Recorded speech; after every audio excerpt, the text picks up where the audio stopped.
మకర్శ్రీ కావచ్చు, వీరపల్లి శంకర్ కావచ్చు, నేను కావచ్చు, వేదిక మీద ఏ ప్రజాప్రతినిధి కూడా వారసత్వ రాజకీయాల నుంచి కూడా కాకుండా క్షేత్ర స్థాయి నుంచి మొదటి జనరేషన్ గా బలహీన వర్గాల నుంచి పైకి వచ్చినాం.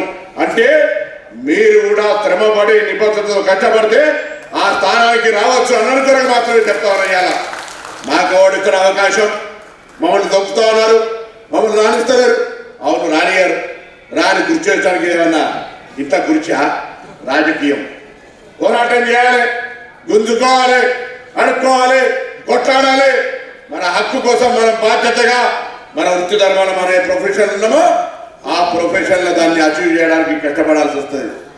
కష్టం లేకుండా ఊరికి వస్తే కూడా దాన్ని చెప్తుండదు. ఎప్పుడైనా థ్రిల్ కిక్ కావాలంటే ఆ పోరాటం చేయాల్సిందే, రాజకీయంగా కొట్లాడాల్సిందే క్షేత్రస్థాయిలో చెప్తా ఉన్నాం.